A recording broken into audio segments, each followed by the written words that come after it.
Ricky Flex, time for the trailer roundup.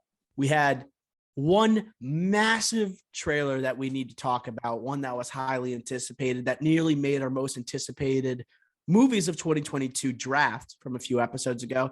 And we also have a more minute trailer, one that's kind of hidden, debuted at Sundance, but one that we are extremely excited to discuss. You might have heard us discuss at the beginning of the episode, but we got to talk about Elvis, directed by Baz Luhrmann. It's going to star Austin Butler as the king of rock and roll and Tom Hanks as his manager, Colonel Parker. Ricky Flex, initial reactions after seeing the first trailer for Elvis. I don't know why people online are hating on this so hard. I thought this trailer was really good. Me too. I thought it was really good. I was so excited. Like, I was like, oh my God, just why? I think I tweeted this out. I was like, why aren't we talking about this more? And then you just go in the comments section and people didn't really like the trailer. I was like, oh, that's why? I thought it was awesome. The music and like the beginning biopic vibes where like the music's really low. And then you have Elvis' voice like remixed and very like the anticipation growing throughout the trailer. And then you see him dancing, getting into the controversies that they're going to get into. This is awesome. Austin Butler. Let's see how he does. Obviously, Tex from Once Upon a Time in Hollywood. That's like really the only thing I know him from. This could be a come out for him playing Elvis. And this looks like he went all out. A little too much eyeliner, but it looks like he went all out for this. And I can't wait to see it. I agree with the eyeliner part. Like that was, I guess when you look at Elvis, it looked like he had like those shades, like those Derek Carr eyes where it looks like he's wearing eyeliner, but he's not. But here he's like clearly wearing eyeliner. But Austin Butler was a huge child star. He was in like iCarly, Zoe 101 for those who aren't familiar, shows that we grew up with. But he is making this turn into becoming a bona fide star. I think after this movie, we're going to have to consider him one of the best stars in Hollywood for young actors. I think he's going to be that impactful performance. And he's playing Elvis. I know we talked about these music biopics that are coming. We had Respect, Aretha Franklin, Jennifer Hudson last year. We had a couple years ago, we had Rami Malek playing Freddie Mercury. We had Taron Egerton playing Elton John. And now this was long overdue to get a modernized take on the king of rock and roll. Yes, we had the TV movie played by Kurt Russell like in 79 or something way earlier, but we are due for an up-to-date version of someone who contributed so much to the history of music. I am jacked to see this. It captures a lot of those iconic moments where it's him, like that famous black and white, like picture of him, like on his tiptoes and like leaning the microphone. Yes. They reenact that in the movie. They show his background with the blues and like with gospel music. And it's going to show his entire life, which is exciting. And that's going to show like the rise and the fall and then the rise again, that it's like made for a movie. This is a justified music biopic that I can't be more excited to see. And I think Baz Luhrmann, he is an interesting aspect to this because as on his filmography, it's a little bit sketchy, right? A lot of hits and misses, right? Tendency to miss most recently. But when it comes to music, when you think of Moulin Rouge, right? He's fairly strong when it comes to music type of movies that have it centered around music. I think it's going to be a hit. I'm going to say that now. I don't think it's going to flop. I think it's going to be a hit. I think we could do eventually at the end of this, maybe a thermometer predictor for Elvis.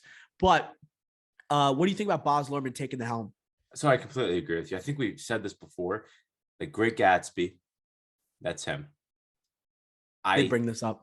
I don't like that movie, and I don't like a couple of other movies, but at the end of the day, when it comes to music, even Great Gatsby had good music and good pace with the music. I thought it was very good. I think got nominated for an Oscar, like one of the songs, like the Beyonce one, or I think for Great Gatsby. Yeah, I think that I wouldn't be surprised. Yeah, and you said it, like the use of music. He knows how to do it. This is a music biopic. Has there been a huge market for this? Yes. Have we seen too many? Yes. But I think there's there's been a little time. And by the time this comes out in the summer, right? It comes out in the summer, I believe. I think it's going to be enough time where it's like, all right, let's go see this. Let's go to the theaters and see Elvis on the screen dancing. And this looks like I said at the beginning, Austin Butler looked like he went all out for this. You said it. It looks like the iconic moments are getting hit. And again, this is about Elvis. I Only agree. Elvis. Like Bohemian Rhapsody, sure, it was about Freddie Mercury, but they showed a lot of the band and like the inner workings of the songs, things like that. You think of Walk the Line, that's more about two people. Not That's why it's not called like Johnny Cash or Cash. It was June and Walk the John, Line. John and June and June. right. This one is solely about Elvis, solely about him. Love to I literally cannot wait to see this. I am a little bit concerned you bring out like the focus on Elvis here because who is co-starring alongside the up and comer Austin Butler? Tom Hanks is Colonel Parker, who's putting on like this Slavic type of accent that's going to draw a lot of attention when this movie debuts. Um, I think if people aren't familiar with who Colonel Parker is and like the grasp he had on Elvis's career, a lot of them are going to be distracted by Tom Hanks in this movie. So it makes me question like what are Baz Luhrmann's like when this movie actually comes out, what is the screen time disparity between Butler and Colonel Parker? Because people are seeing this role, it's juicy for a guy like Tom Hanks, and people are going to want to see Tom Hanks because they know him. They have audiences have familiarity with him. It makes me a little concerned there. A little. Does that cross your mind at all? I was concerned Tom Hanks. I think I mentioned this earlier, right? When we were talking about Hanks and Zemeckis. I didn't think he looked good in the trailer. Like, I don't think so. I think he might be the weak part in this one. Like, I'm nervous. I was more excited to see Austin Butler because he's played Elvis. Yeah, and he sounded good, right? Like the voice, the twang. It has everything to do with us. That's actually pretty good too. Thank you. But I thought he looked the part, except the eyeliner, like a little too much. Besides that, the hair, the movement, like looks like we're gonna get a lot of sequences with the music. That's what we want to see. And again, we're gonna see him as a kid, but this is only about Elvis. I think. I don't think Colonel Parker is gonna take away as much as you think, but I do think the accent is a problem. It is a little distracting. Speaking of voices, Ricky Flex, you know what I loved about this trailer? What is like one thing that stands out between Elvis and every other performer? It's not just his dancing while he sings, but it's the way he speaks too. Like the way he talks is so distinct. And the way they treated Austin Butler in this trailer is this is a weird comparison, but it's almost like how they treated Robert Pattinson in the first trailer for the Batman, right? So they don't want to give away too much of the voice. He had one line as Elvis in this movie, or maybe a couple. In the trailer, he had two or maybe I would say at max he had 3 lines. So his voice, they're not hiding it because it's bad. I think they're hiding it because they want you to like have excitement when you see the actual movie or for the second trailer, because the accent or like the way he speaks is so distinct.